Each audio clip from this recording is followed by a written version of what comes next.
Greetings, I am Thasia Ward, a graduate of Florida A&M University with a Bachelor's of Science in Computer Science, and today we are going to be speaking about big data. Going into this course, I knew probably absolutely nothing about big data, but with a lot of research and reading the text that was required for this week, I definitely have a better grasp on what big data is and how it works in the business realm. Big data is described as data that is so large, fast, or complex that it is difficult or impossible to process using traditional methods. Data is an important tool that will allow our society to continue to advance over the years. So, having more data allows you to see new things that you couldn't see with smaller amounts of data, and it gives us a different view of what we're looking at that we didn't have before. So, when we come across big data, we come across the five V's, which are volume, velocity, variety, veracity, and value. Volume allows the company to collect data from the many sources that it may be pulling from, wherever those may be. So, the larger the amount of data, the larger the volume. The velocity deals with the different forms of data that can present itself and the rapid speed at which it is given. Variety refers to the different data types, meaning the different forms that the data can come in, whether it's structured, semi structured, or unstructured. Veracity is based on the accuracy and how trustworthy the employees of the company is, just to make sure that the customer or consumer is very comfortable with. Refers to the ability to transform the clusters of data into tangible, effective information for the company. With handling big amounts of data, of course, there are going to be some obstacles that are thrown your way. These are the top six challenges that you will face when handling your big data.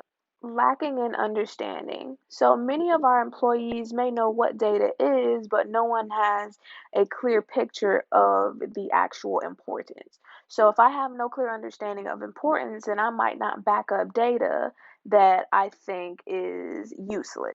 Some companies, if not all, have data growth issues, which means they have problems storing their data properly. Some solutions are compressing your data, add a tiering system to it, or the deduplication of your data. Confusion with big data tool selection. Many employees may be confused on what tools to use when handling big data, and because there are such large amounts, this could lead to being unable to find answers as well as wasting company money and time.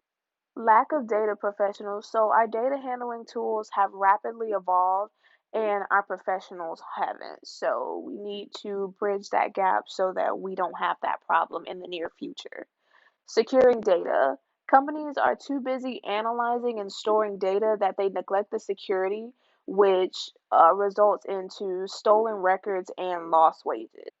Integrating data from a variety of sources. So, this is a challenge to combine data to prepare the reports, which is mostly neglected but is the most crucial if we want to grow.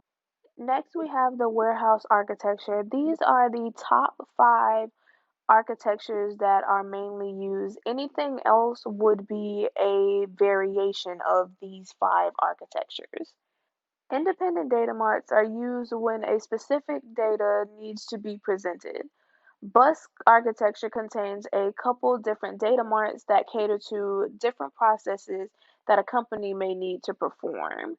Hub and spoke architecture contains a central hub that can communicate with multiple apps at once. So their broker service allows them to route information and important messages about any changes in the program that the receiver will need.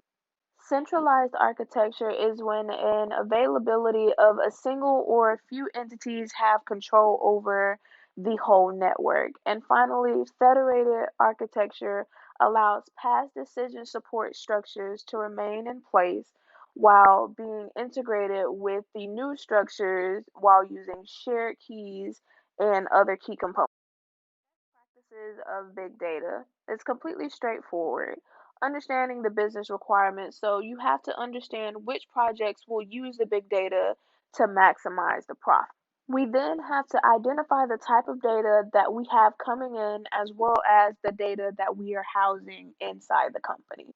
Identifying what is missing means that we simply have to identify what info that we may require for the project and where we can find it. So we also have to choose which big data technologies can be used for the current project that we are working on, and we always must be aware of what data is within the company and what is being done with it. Data governance and data integrity. So it is said to be more effective to begin by targeting the specific aspects that are needed for improvement. Data can't be governed if it's not readily available. So companies should leverage the integration technology that they have to ensure that all data is easily accessible to others. The company must also determine who does what with what data by assigning designated roles, rules, and responsibilities to each employee that is working on said project. When talking about ensuring information integrity, there are four phases that must be taken into consideration. That would be profiling, parsing and standardization, enrichment, and monitoring. When establishing an accountability infrastructure, it is important to assign tasks to employees for each info asset to hold employees accountable for the state of said asset. Companies can adopt better data governance through global identification, linking, and synchronization of the information related to the key entities across all sources throughout the company. Lastly, to ensure data governance and data integrity, the company must have a built-in feedback mechanism that allows the continuous assessment and improvement of the data governance activities. Lastly, I will be discussing Ralph Kimball's dimensional model. He modeled his dimensional model after the star schema, which is used as a way to organize data so that it can be analyzed. This star schema contains a fact table as well as multiple dimensional tables. This fact table holds the essential data for the company's process of the project, and the dimensional tables will hold detailed attributes and descriptive attributes of the fact table. By implementing Kimball's dimensional model, the company can ensure that the data is modeled for all of the analytical workloads that they have to come. So, this model can also allow the companies to complete tasks with fewer employees, which in turn will help them to save expenses that they can use in other departments. And that will conclude our discussion on big data. Again, I am Phaedra Ward, and thank you for listening.